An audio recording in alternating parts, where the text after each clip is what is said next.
Filipenses capítulo 2, versículos del 1 hasta el 11. Por tanto, si hay en vosotros algún consuelo en Cristo, si algún estímulo de amor, si alguna comunión del Espíritu, si algún afecto entrañable y compasivo, llenadme de alegría sintiendo lo mismo, teniendo un mismo amor y siendo uno en espíritu, sintiendo una misma cosa. No hagáis nada por rivalidad o por vanagloria, al contrario, hacedlo con humildad, considerándoos inferiores a los demás. Que no mire cada uno por lo suyo, sino también por lo de los demás. Así que vosotros sentid esto mismo que Cristo Jesús, quien siendo en forma de Dios, no estimó el ser igual a Dios como cosa que aferrarse, sino que se despojó a sí mismo y tomó forma de siervo y se hizo semejante a los seres humanos, y estando en la condición de hombre, se humilló a sí mismo y se hizo obediente hasta la muerte y muerte de cruz. Pues hasta aquí, hermanos, la palabra del Señor. Al leer estos versículos del capítulo 2, y recordando por otro lado algunas lecciones aprendidas del capítulo anterior, nos damos cuenta que el creyente enfrenta tanto luchas externas como luchas internas, y en la medida de lo posible debemos atender más las luchas internas, pues si no lo hacemos, podemos caer en el orgullo y la vanidad, generando divisiones y problemas que afecten a nuestro entorno y, como no, también a la unidad de nuestra iglesia. En el caso de los filipenses nos ha quedado claro que el entorno era hostil en aquella época, especialmente en ciudades como Filipos y sobre todo Roma, donde incluso ciertos predicadores compartían el evangelio por envidia y rivalidad, y ni qué decir la persecución, ya sea presidida por parte de los gentiles como también por parte de los judíos más celosos.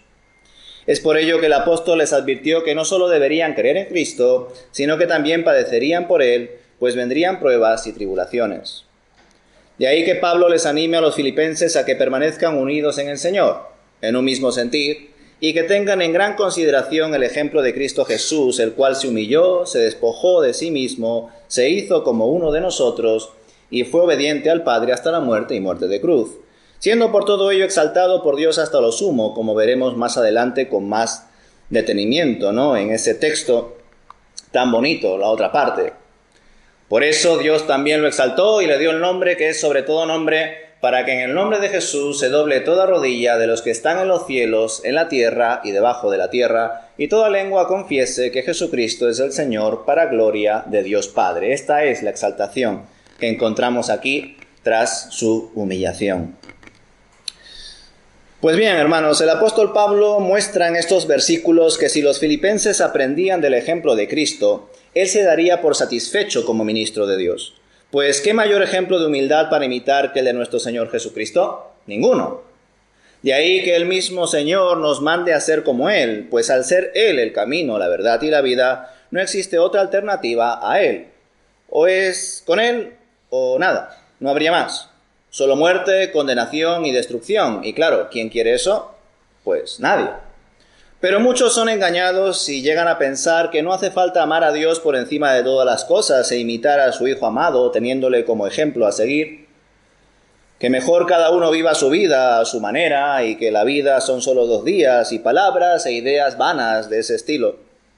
Y qué terrible es ver cómo muchos son los que se pierden por pensar y vivir así, sin dar cuentas de Dios y sin ser conscientes de Dios. Nosotros sabemos por la palabra que debemos ser imitadores de Cristo. Y para imitar a nuestro Señor debemos ser cada día más conscientes de quién es Él, de qué es lo que ha hecho por nosotros.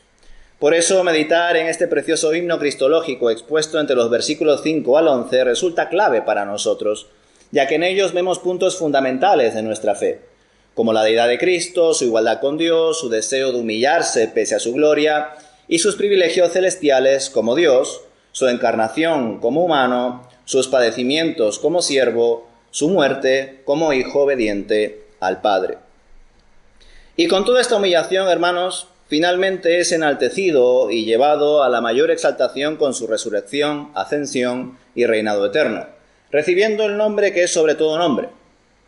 Y claro, a la hora de ver la humillación de Cristo y el acontecimiento de su encarnación, no podemos llegar a pensar que con ello Jesús dejó atrás su naturaleza divina y que por ello pudo hacer su mano, ya que eso sería una herejía.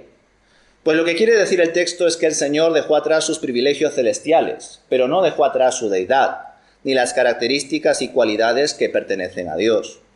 Ahora bien, algunas versiones más literales, como la Biblia textual, traducen el término griego arpazmón, que se traduce en la Reina Valera como cosa a que aferrarse, lo veréis ahí subrayado arriba, con otro término el cual es usurpar, y en otros contextos se traduce también como rapiña o robo. Por eso en Filipenses capítulo 2, versículo 5 al 6, en la versión Biblia textual, leemos lo siguiente: «Considerad entre vosotros lo que hubo también en Jesús el Mesías, el cual, existiendo en forma de Dios, no quiso por usurpación ser igual con Dios». Y os hago esta mención, hermanos, quizá un tanto académica, porque resulta necesaria para comprender aún más el texto y la persona de Cristo, por cuanto de esta manera no solo se entiende mejor, sino que incluso su aplicación, como veremos más adelante, será más certera en nuestros corazones. Fijaos en este comentario que he encontrado respecto a estas palabras. Dice así: en este sentido, lo que se afirma aquí es que Jesús, como segunda persona de la deidad, no quiso usurpar la posición de la primera persona, es decir, no codició, como Satanás, el lugar único del Padre. Ahora bien, quienes tuercen esta y otras partes de la Escritura para negar la deidad del Salvador, parecen ignorar voluntariamente que la diferencia jerárquica y funcional de la bendita Trinidad nada tiene que ver con su única esencia. Esto es, el Padre, como persona, es mayor que el Hijo. Así lo dice el propio Jesús en Juan capítulo 14, versículo 28. Y el Espíritu, no como fuerza o energía, sino como persona, procede tanto del Padre como del Hijo. Pero las tres personas tienen una misma y única esencia divina. El Padre obviamente es Dios, el Hijo obviamente es Dios, y el Espíritu Santo obviamente es Dios. Esta cita, hermanos, resulta muy importante, y lo que aprendemos de ella apunta precisamente a una de las doctrinas más fundamentales de nuestra fe, la Trinidad. Y al final de esta predicación os comentaré la necesaria aplicación de este texto para nosotros y también el contraste que se encuentra aquí entre el ser y el hacer de Cristo y el ser y el hacer de Satanás. Estad atentos. Sigamos. Como habéis comprendido, esta traducción más literal del texto no supone una contradicción con nuestro entendimiento del Dios Trino, sino que más bien le da un mayor sentido a lo que el apóstol Pablo está exponiendo aquí. Pues recordar que el autor les está animando en estos versículos a los filipenses a que permanezcan unidos y sean humildes. Y el ejemplo de Cristo es el ejemplo que contiene mayor humillación. Y además cobra más sentido cuando comprendemos que Jesús no quiso usurpar a Dios, ser igual como hijo al Padre. Y no solo eso, sino que luego además se hizo hombre y como hombre, siervo y encima crucificado. Mayor humillación no puede haber en el ejemplo de Cristo. Y él hizo todo esto siendo 100% hombre y 100% Dios. Soportó la injusticia de ser juzgado por personas injustas. Sufrió la vergüenza de morir en una cruz como un criminal, cuando en verdad era el único que no había pecado ni una sola vez en toda su vida, ni contra Dios ni contra el hombre. Impactante testimonio, ¿verdad? No se me ocurre mayor momento de dolor, impotencia y sufrimiento que este. El justo muriendo por los injustos. El bueno sufriendo por los malos. El que nos dio todo su amor recibiendo todo nuestro odio. Y aún así Jesús permaneció fiel al Padre hasta su último suspiro, diciendo: Padre, en tus manos encomiendo mi espíritu. Y en respuesta a toda esta humillación, viene por fin la exaltación, en los versículos del 9 al 11. Y al leer estos versículos, del 9 al 11, comprobamos que fue primero en la persona de Jesús en quien se cumplieron las palabras que él mismo dijo mucho antes de su crucifixión a sus discípulos. Dijo así: todo el que se enaltece será humillado, todo el que se humille será enaltecido. Y ahora que estamos adquiriendo perspectiva de la obra redentora de Dios, podemos también entender el contraste de su testimonio con el testimonio de Satanás y también con el nuestro cuando no teníamos fe en otro tiempo. Pues dice así el texto de Isaías capítulo 14, versículos del 12 al 15. ¿Cómo has caído del cielo, lucero, hijo de la mañana? Derribado has sido por tierra, tú que debilitabas a las naciones, tú que decías en tu corazón: subiré al cielo en lo alto junto a las estrellas de Dios. Levantaré mi trono y en el monte del testimonio me sentaré. En los extremos del norte, sobre las alturas de las nubes, subiré y seré semejante al Altísimo. Mas tú has sido derribado hasta el Seol, a lo profundo de la fosa. Tradicionalmente, hermanos, se ha interpretado que este texto de Isaías, capítulo 14, asevera dos condenaciones. Una al rey de Babilonia de aquel tiempo y otra a la fuerza espiritual que estaba detrás de ese rey y que desde mucho antes mostró su orgullo y maldad, el diablo. Y ahora que empezamos a compaginar distintos textos, podemos afirmar que Satanás es el mayor ejemplo de intento de exaltación y Jesús es el mayor ejemplo de perfecta humillación. Y por esta razón, y en consonancia a la enseñanza del Señor de que aquel que se enaltezca será humillado y aquel que se humille será enaltecido, vemos cómo Satanás es humillado y Jesús es exaltado. Las imágenes son claras. A la izquierda, la caída del ángel, la caída del diablo. Y a la derecha, la ascensión de Cristo. Acontecimientos históricos, hermanos. El que se quiso enaltecer fue humillado. El que se humilló fue enaltecido. Y ante esta realidad vemos que nosotros solo podemos tomar dos caminos. El de la exaltación o el de la humillación. O uno u otro. ¿Cuál escogeremos? Pues evidentemente el de la humillación. Que ninguno se considere sabio en su propia opinión. Que ninguno se considere superior a otro. Que ninguno se intente aferrar a nada. Sabemos que pertenecemos a Dios. Adorémosle por siempre entonces. Y que nuestro tiempo aquí en la tierra le agrade en todo momento.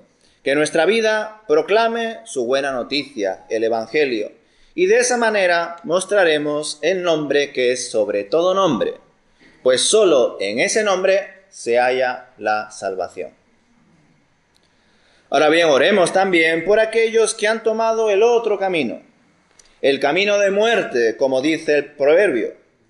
Oremos por aquellos que siguen pensando solo en sus propios intereses, que creen que lo más importante son ellos y ya luego lo demás. Oremos pues por ellos porque están en el camino de la supuesta exaltación. Han sido engañados por el diablo, pues él, tras su caída, tras su fracaso universal, buscó también que nosotros caigamos como él.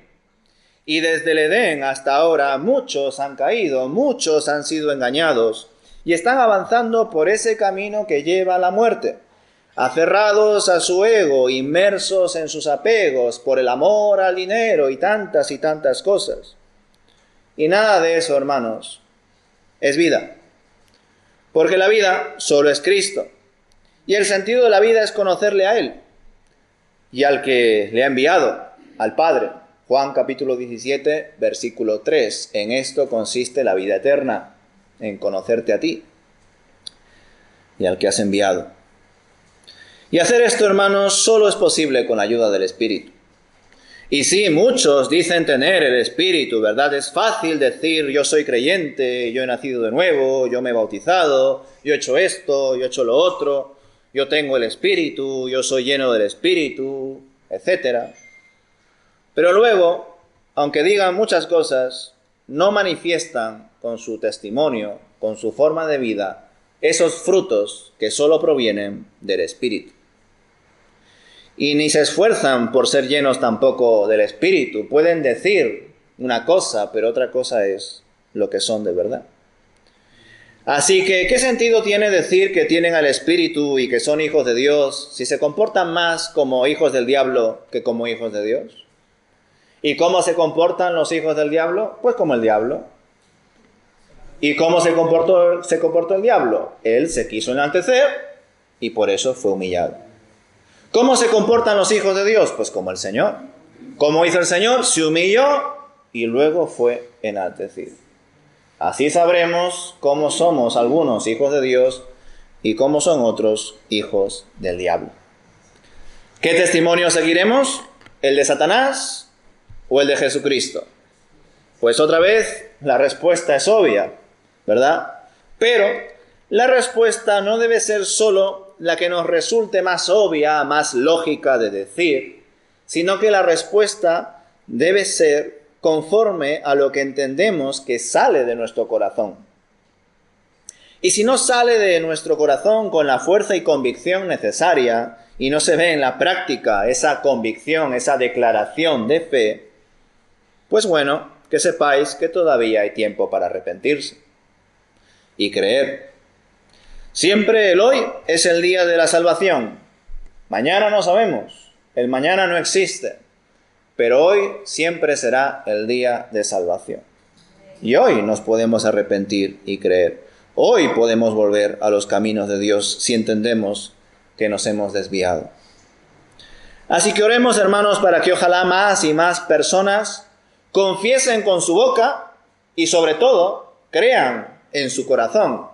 Porque como digo, confesar con nuestra boca es muy fácil. Decir, hablar, eso es muy fácil. Pero que en nuestro corazón exista esa convicción y que se muestre en nuestro ser, en nuestro testimonio cada día, eso es otra cosa, hermanos. Por eso digo, oremos para que ojalá más y más personas confiesen con su boca y crean sobre todo en su corazón que Jesús es nuestro Señor y Salvador. Porque las personas que hagan esto con fe serán salvas. ¿Y sabéis por qué hago este énfasis en el hoy? Lo hago porque en los versículos de la exaltación de Cristo, en Filipenses capítulo 2, versículos del 9 al 11, se observa que aparte de ser Jesús exaltado tras su humillación, llegará un tiempo en el que todos, y fijaos porque así lo muestra el texto, todos se postrarán ante Él y confesarán que Jesucristo es el Señor.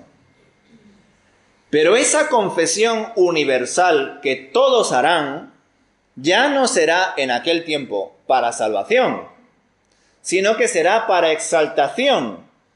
¿Qué quiero decir con esto? Que cuando el tiempo acabe y el Señor realice su segunda venida, tanto los vivos como los muertos, es decir, tanto los de la tierra como los de debajo de la tierra, como los ángeles y potestades, es decir, los que están en los cielos, todos confesarán lo evidente, lo que tendrán delante, lo que verán con claridad, que Jesucristo es el Señor. Pero esa confesión en aquel momento no implicará relación ni salvación para aquellos que no lo hayan creído y confesado antes. Pues esa confesión se dará en aquel momento porque no existirá otra opción de confesar que lo que se tendrá delante. Y se hará además por la eternidad. Pero en aquel tiempo, muchos de los que confiesen que Jesús es el Señor y que antes no lo habían hecho, serán como los demonios y los espíritus inmundos que en los tiempos de Jesús, al verle, una y otra vez lo vemos en los evangelios, le confesaban quién era Él, su identidad, su poder, su posición, pero esa confesión en aquel momento no implicaba confianza, no implicaba fidelidad, ni tampoco relación. Esa confesión solo mostraba temor y en aquel tiempo muchos temerán al Señor porque lo conocerán con toda su ira y justicia. Pero los que por la gracia de Dios hemos creído, conoceremos aún más su amor, su gracia y su misericordia. Y esto que os acabo de compartir, hermanos, es muy importante. Todavía hoy podemos confesar con nuestra boca y creer con nuestro corazón que Jesucristo es el Señor y ser salvos. Cuando el Señor vuelva y el tiempo haya acabado y todos, inevitablemente todos, tanto hijos de Dios como hijos del diablo, confiesen quién es el Señor porque lo tendrán delante, en aquel momento esa confesión no será para salvación. Será porque es lo que está ahí claramente revelado en Cristo Jesús, cara a cara. Esa es la diferencia, hermanos. Por eso todavía hoy es el día de salvación. Por tanto, no dejemos para el mañana lo que ya debemos hacer hoy. Sigamos aprendiendo y profundizando más en el testimonio de Cristo, en su humildad, en su humillación, en todo lo que Él ha hecho por nosotros. Porque nosotros a menudo, hermanos, pretendemos ser como Dios, cuando lo que debemos hacer es ser más como Cristo. Y me gustaría que os quedéis con esta frase. Pretendemos ser como Dios cuando lo que debemos hacer es ser más como Cristo. Y fijaos que Cristo y Dios son lo mismo. Puede dar a entender esta frase que estoy diciendo que entonces Dios y Cristo no son lo mismo, pero no es eso lo que se está diciendo aquí. El Señor Jesucristo es Dios, que no os quepa duda de ello. Ahora bien, cuando os digo que nosotros a menudo queremos ser como Dios, al igual que Lucero quiso ser como el Altísimo y ponerse a su mismo lugar, lo que me refiero es que nosotros queremos mandar. Que nosotros queremos eso que nosotros entendemos que es lo bueno de Dios. Gobernarnos nosotros mismos, tomar nuestras propias decisiones sin hacer caso de los consejos de Dios. Y este, hermanos, es el pecado que envuelve todos los pecados. Todos los pecados que se os puedan ocurrir están debajo del pecado de querer ser como Dios. Porque queremos ser nuestros propios dioses. Que nadie, ni siquiera Dios, nos diga qué es lo que yo tengo que hacer, qué es lo que yo tengo que decidir. Y fijaos que Dios, siendo Dios, que Cristo, siendo Dios, se hizo hombre para que nosotros busquemos ser como Cristo. Pero claro, el testimonio de Cristo es distinto. Nadie quiere ser por sí mismo como Cristo, hermanos.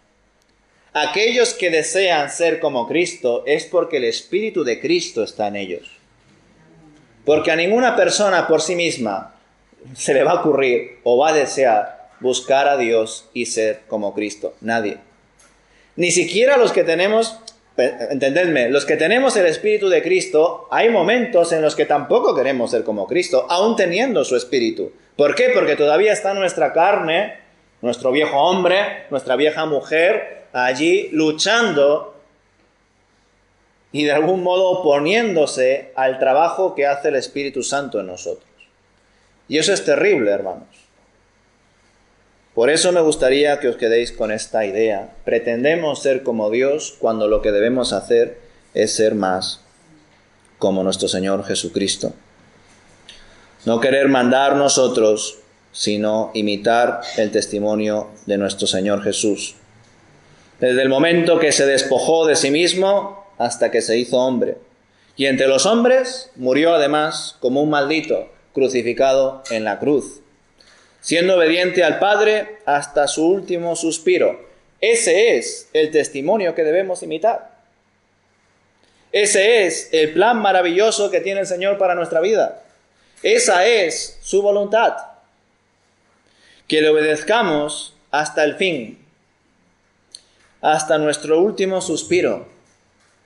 Que sepamos buscar su reino y su justicia en todo tiempo. Y que demos nuestra propia vida por Él, si el Señor a sí mismo nos la pide, por causa del Evangelio. Eso es lo que quiere el Señor para cada uno de nosotros. Que seamos como su Hijo, como Cristo. Que el Señor os bendiga, hermanos. Tenemos mucho trabajo por delante. La tentación es grande, Muchos quieren ser como Dios, pero como digo, debemos ser como Cristo, y Cristo es Dios. Amén.